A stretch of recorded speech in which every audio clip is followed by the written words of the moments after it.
अस्सलाम वालेकुम फ्रेंड्स, उम्मीद करती हूँ आप सब लोग खैरियत से होंगे। आज मैं आपके लिए लाई हूँ क्लास 9th का जो न्यू सिलेबस आया है एजीके में, उसका जो चैप्टर नंबर 1 है nature of science, nature of chemistry in science, उसका हमारे पास लेक्चर नंबर 4। लेक्चर नंबर 4 में हम देखेंगे साइंस, टेक्नोलॉजी और इंजीनियरिंग का आपस में क्या ताल्लुक है। साइंस की ऑलरेडी हमने पिछले लेक्चर के अंदर डेफिनेशन देखी थी कि साइंस बेसिकली साइंस की मदद से हम अपने इर्द गिर्द जो है वो होने वाली हैपनिंग्स के बारे में नॉलेज हासिल करते हैं। साइंस इज़ अ प्रोसेस, यानी कि साइंस क्या है? Process to get knowledge about nature या हमारे इर्द गिर्द थ्रू, और ये नॉलेज कैसे ऑब्टेन होता है? Through observation. यानी कि साइंस क्या है कि हमारे इर्द गिर्द जो नेचर है, हमारे इर्द गिर्द क्या हो रहा है, उसकी ऑब्जर्वेशन के थ्रू उसके बारे में नॉलेज हासिल करना क्या कहलाता है? साइंस होता है। साइंस जो होती है वो क्रिएटिव होती है और फ्लेक्सिबल होती है। Creative and flexible. Creative and flexible का क्या मतलब है कि ये नहीं है कि साइंस में एक दफ़ा को नॉलेज किसी बंदे ने डिस्कवर कर लिया कि फ़लाँ चीज़ ऐसे है तो वो हमेशा ता हयात ऐसी रहेगी, नहीं। बल्कि साइंस में जो है वो यानी कि न्यू टेक्नोलॉजीज़ डिस्कवर हो रही हैं, तो उसकी मदद से जो नॉलेज है, पहले से मौजूद जो नॉलेज है, उसको मज़ीद क्या किया जाता है? रिफ़ाइन किया जाता है। यानी साइंस पहले से मौजूद नॉलेज को क्या करती है? रिफाइंड नॉलेज प्रोड्यूस करती है। यानी कि ये नहीं है कि एक दफ़ा जो नॉलेज प्रोड्यूस हो गया वो हमेशा रहेगा, बल्कि नहीं, उस नॉलेज के अंदर जो साइंस तरक्की कर रही है, उसके बारे में कोई न्यू इन्फॉर्मेशन मिलती है, तो वो पहले से जो मौजूद इन्फॉर्मेशन है उसको इम्प्रूव करके एक न्यू जो है वो फॉर्म आ जाती है नॉलेज की। इसी तरह दिन ब दिन जो है वो न्यू डिस्कवरीज होती रहती हैं। ठीक है, साइंस में काम करने का तरीक़ेकार इस तरह से है कि सबसे पहले जो है वो कोई भी यानी कि साइंटिस्ट अपने इर्द गिर्द कोई प्रॉब्लम देता है तो पहला स्टेप होगा ऑब्जर्वेशन, यानी कि वो उस प्रॉब्लम को ऑब्जर्व करेगा। ऑब्जर्व करके वो उसके बारे में 2-3 हाइपोथेसिस बना लेता है कि आया ये जो प्रॉब्लम है, हो सकता है वो उसके मेन पॉसिबल काजेज ये हों या उसकी मेन वजूहात ये हों। फिर हाइपोथेसिस को टेस्ट किया जाता है। अगर हाइपोथेसिस सही साबित हो जाए तो हाइपोथेसिस बन जाता है थ्योरी, और अगर थ्योरी भी सही करेक्ट हो जाए तो हमारे पास बन जाता है लॉ। ठीक है, यानी साइंस के अंदर जो भी चीज़ें होती हैं वो स्टेप वाइज चल रही होती हैं। आपने साइंस के अंदर डिफरेंट तरह की नॉलेज पढ़ी होंगी, law of conservation of mass, law of definite proportion, उसके अलावा आप बायो के अंदर हार्डी-वेनबर्ग थ्योरम, उसके बाद वो जो हेरिडिटी के लॉज हैं, law of segregation, law of independent assignment, ये जितने भी लॉज हैं वो सारे इस प्रोसेस से गुजर के आए। यानी कि इन जितने भी लॉज हैं सबसे पहले उसके बारे में ऑब्जर्व किया जाता है, फिर डिफरेंट तरह के हाइपोथेसिस बनाए जाते हैं, फिर हाइपोथेसिस को टेस्ट किया जाता है। अगर वो सही साबित हो जाए तो थ्योरी बन जाती है, और थ्योरी के बाद क्या बन जाता है? लॉ बन जाता है। और यानी कि अब ये नहीं है कि एक लॉ एक दफ़ा बन गया तो उसको कोई गलत साबित नहीं कर सकता, नहीं। अगर हमारे पास कोई लॉ बन जाता है तो उस लॉ को जो है वो हम साइंटिफिक नॉलेज को यूज़ करते हुए रिफाइन कर सकते हैं। अगर उस लॉ के बारे में मज़ीद इंफॉर्मेशन उस काम के बारे में मिल रही है जो कि न्यू इंफॉर्मेशन है, तो कोई भी लॉ है वो मज़ीद क्या हो सकता है? रिफाइन हो सकता है। जो साइंस है वो मुसलसल यानी कि ह्यूमन की जो है वो ह्यूमनिटी की बेटरमेंट के लिए काम कर रही है। ठीक है, बेटरमेंट ऑफ ह्यूमनिटी, यानी कि मुसलसल साइंस के अंदर ये काम हो रहा है कि पहले से मौजूद चीज़ों को मज़ीद क्या किया जा सके? बेहतर करके इंसानों के फ़ायदे के लिए न्यू चीज़ों को क्या किया जा सके? प्रोड्यूस किया जा सके। अब हमारा दूसरा टॉपिक था टेक्नोलॉजी। टेक्नोलॉजी क्या है कि साइंस के इस नॉलेज को यूज़ करके उसकी प्रैक्टिकल फॉर्म में उसको लेके आना, वो क्या कहलाएगा? टेक्नोलॉजी। यानी कि यूज़ ऑफ साइंटिफिक नॉलेज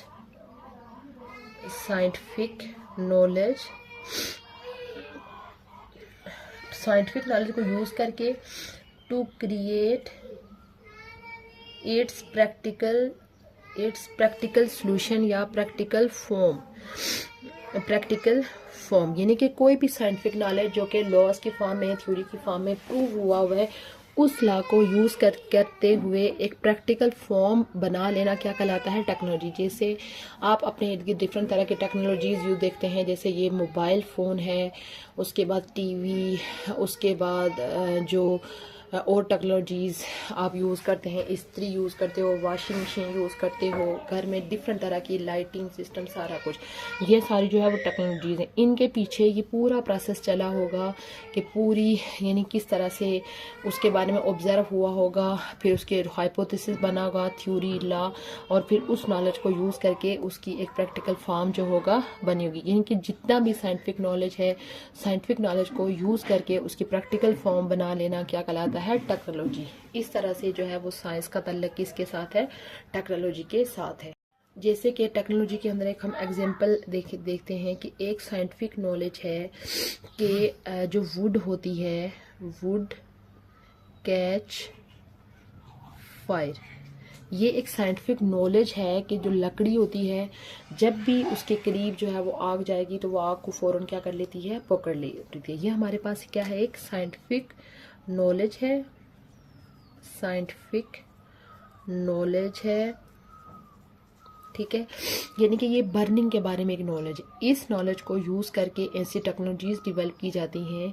ये जो, यानी कि वुड के आग पकड़ने से जो हीट जनरेट होगी, हीट एक फोर्स की तरह होती है, इस प्रोसेस को यूज़ करके ये जो बड़े बड़े इंजन बनाए जाते हैं, गाड़ियों के, जहाज़ के, बड़े बड़े बहरी जहाज़ों के, ट्रेन के, ये सारे जो है वो इस नॉलेज को यूज़ करके बनाए जाते हैं। यानी कि ये जो बर्निंग प्रोसेस है, इसी प्रोसेस को फिर आगे कंट्रोल्ड वे में यूज़ करके, कंट्रोल्ड वे में यूज़ करके क्या कि, और कंट्रोल्ड वे में और साथ में ऐसे तरीके से कि लेस हैजर्डस, यानी कि वो जो मेथड है वो हमारे इन्वायरमेंट के लिए नुकसानदाह ना हो, ठीक है। यानी इस दोनों तरीकों से उसको ये जो बर्निंग नॉलेज है, इसको यूज़ करके ये जो बड़े बड़े इंजन है, हीट ड्रिवन इंजन, ये बनाए जाते हैं। हीट ड्रिवन इंजन, यानी कि वो इंजन जो हीट की मदद से चल रहे हैं। कैसे? अब आप देखेंगे, गाड़ी की मिसाल ले लें, गाड़ी के अंदर पेट्रोल और डीजल डाला जाता है, या कुछ गाड़ियाँ गैस पे चलती हैं। तो अब गाड़ी के अंदर जब ये पेट्रोल जो है ये एक हीट प्रोवाइड करता है, एक इसकी बर्निंग होती है, बर्निंग से जब गाड़ी को हीट मिलती है तो हीट चलती है। जैसे आप समझ लें कि हमारा जो बॉडी है, हमारी बॉडी तब तक काम कर रही होती है जब उसको प्रॉपर फूड और पानी मिल रहा होता है, ठीक है। अगर हम खाना नहीं खाते तो मैक्सिमम हम एक दिन जो फ्रेश होंगे, बट आहिस्ता आहिस्ता हमारी बॉडी के अंदर सेफ हीट होगी वो ख़त्म हो जाएगी, तो हम वीकनेस फील करना शुरू कर लेंगे। हमारे बॉडी के जितने भी इंटरनल पार्ट्स हैं वो सर से प्रॉपर काम नहीं कर रहे होंगे, क्योंकि उनको प्रॉपर हीट नहीं मिल रही होगी। सेम इसी तरह जो गाड़ी के अंदर जितने भी उसके जो डिफरेंट पार्ट्स होते हैं, वो उनको प्रॉपर हीट मिलती है डीजल से, पेट्रोल से, तो वो चलते हैं। तो ये जो हीट ड्रिवन इंजन का जो वो जो पूरा बनना है, वो उसके पीछे बनने में कौन सा नॉलेज यूज़ हुआ है? वुड कैच फायर, जो कि एक साइंटिफिक नॉलेज है। इसी तरह डिफरेंट तरह के साइंटिफिक नॉलेज को यूज़ करके डिफरेंट तरह की टेक्नोलॉजीज डिस्कवर की जाती हैं, जो कि इंसानों के लिए फिर क्या होती हैं? फ़ायदेमंद साबित होती हैं। इसी टर्म यहाँ पे मैंने लिखी हुई इंजीनियरिंग। इंजीनियरिंग क्या होगी कि वो हमें एक डिज़ाइन प्रोवाइड करेगी, डिज़ाइन और प्रैक्टिकल मशीन प्रोवाइड करेगी, एंड प्रैक्टिकल मशीन, ठीक है, कि हमने यानी किस तरह से इस नॉलेज को हमने टेक्नोलॉजी के फॉर्म में लेके जाना है, ठीक है। यानी कि हमने कोई भी साइंटिफिक नॉलेज है उससे हमने कोई टेक्नोलॉजी किस तरह से बनानी है, उसका जो डिज़ाइन है वो हमें क्या देगा? इंजीनियरिंग जो है वो हमें उसके लिए डिज़ाइन देगी। इंजीनियरिंग की मदद से क्या किया जाता है कि जो बर्निंग प्रोसेस का नॉलेज है, इसकी मदद से जो है वो डिफरेंट तरह की मशीनरीज बनाई जाती हैं। इंजीनियरिंग मशीन अब वो जो इंजीनियरिंग मशीन बनाई जाएगी, इंजीनियरिंग मशीन, ठीक है, इंजीनियरिंग मशीन को जो है वो सबसे पहले कहाँ पे यूज़ किया गया, रेल को चलाने में, ठीक है, यानी कि उसके अलावा फिर जब रेल के अंदर जो है वो ये सक्सेसफुल हुई तो रेल के बाद जो है वो उसको कार के अंदर यूज़ किया जाने लगा, ठीक है। उसके बाद जो है वो उसको ऑलमोस्ट, यानी कि ये जो प्रोसेस है, साइंटिफिक नॉलेज है, इस नॉलेज को यूज़ करके डिफरेंट तरह की टेक्नोलॉजीज बनाई जाने लगी। तकरीबन ऑलमोस्ट हर इंडस्ट्री के अंदर जो है वो ये वाला नॉलेज यूज़ किया जा रहा है। ओवरऑल ये जो हीट ड्रिवन इंजन है, इसकी मदद से आजकल मौजूदा जितनी भी कार चल रही हैं, उसके अलावा जितनी भी ट्रेन्स काम कर रही हैं, जितने भी शिप्स काम कर रहे हैं, वो सारे जो है वो हीट ड्रिवन इंजन के ऊपर ही वर्क कर रहे हैं। इस तरीके से जो है वो ये जो साइंस टेक्नोलॉजी जो इंजीनियरिंग है ओवरऑल, यानी कि ह्यूमन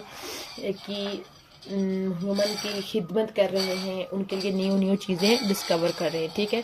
ओवरऑल इस लेक्चर का सम अप कर लेते हैं। आज हमने देखा कि साइंस टेक्नोलॉजी और इंजीनियरिंग का क्या लिंक है। सबसे पहले हमने देखा कि साइंस क्या चीज़ है। साइंस एक प्रोसेस है जिसके थ्रू अपने अराउंड नेचर के बारे में जो है वो ऑब्जर्वेशन की मदद से ऑब्जर्वेशन और साथ में एक्सपेरिमेंट्स की मदद से नॉलेज ऑब्टेन किया जाता है। और फिर हमने देखा कि साइंस क्रिएटिव और फ्लेक्सिबल होती है, यानी साइंस के अंदर जो मुसलसल इनोवेशन आ रही होती हैं और जो पुराने नॉलेज है वो रिफाइन होता जा रहा होता है। साइंस के अंदर सबसे पहले ऑब्जर्वेशन की जाती है। ऑब्जर्वेशन करने के बाद डिफरेंट तरह के हाइपोथेसिस बनाए जाते हैं। हाइपोथेसिस थ्योरी की शक्ल में आ जाते हैं और जब थ्योरी सही प्रूव होती है तो लॉ बन जाता है। यानी साइंस के अंदर जो पहले से मौजूद लॉ है उनके अंदर इम्प्रूवमेंट आती जाती है और फिर ह्यूमैनिटी की बेटरमेंट के लिए न्यू चीज़ें डिस्कवर होती जा रही हैं। अब टेक्नोलॉजी क्या चीज़ है कि इसी साइंटिफिक नॉलेज को यूज़ करते हुए जो उस नॉलेज को प्रैक्टिकल फॉर्म में लेके आना टेक्नोलॉजी है। उसके लिए फिर हमने एक एग्जांपल देखी कि एक साइंटिफिक नॉलेज है कि जो वुड है वो फायर को पकड़ती है और इससे हीट प्रोड्यूस होती है और यानी कि एक फोर्स प्रोड्यूस होगी। अब ये जो है इसको यूज़ करते हुए हमने देखा कि अगर हम इसको कंट्रोल वे में और लेस हज़ार्डस वे में यूज़ करें तो हीट ड्रिवन इंजन बनते हैं और फिर वो इंजन जो है वो डिफरेंट तरह की चीज़ों में आगे यूज़ होते हैं। फिर हमने इंजीनियरिंग का देखा कि इंजीनियरिंग यानी कि साइंटिफिक नॉलेज को टेक्नोलॉजी के फॉर्म में लाने के लिए जो डिज़ाइन या प्रैक्टिकल मशीन्स यूज़ होती हैं वो कौन प्रोवाइड करता है, इंजीनियरिंग प्रोवाइड करता है। फिर उसके लिए हमने देखा कि ये जो यानी कि इस मेथड को यूज़ करते हुए जो हीट ड्रिवन इंजन बनाए जाते हैं उनको सबसे पहले रेल्स के अंदर यूज़ किया जाने लगा। जब वो वहाँ पे सक्सेसफुल हुए तो फिर उनको कार्स के अंदर और इवन आजकल हर इंडस्ट्री के अंदर जो है वो इनको यूज़ किया जाता है, जैसे कार, ट्रेन, शिप्स, यानी ऑलमोस्ट हर जो टेक्नोलॉजी या कोई भी इंडस्ट्री जो आजकल वर्क कर रही है कमर्शियल लेवल पे, उन सब के अंदर ये हीट ड्रिवन इंजन जो है वो यूज़ हो रहे हैं। ये था हमारा आज का lecture number 4 chapter number 1 new syllabus का। उम्मीद करती हूँ आपको आज का लेक्चर अच्छा लगा होगा। इंशाल्लाह बहुत जल्द मैं न्यू टॉपिक के साथ हाजिर होंगी। तब तक के लिए अल्लाह हाफिज़।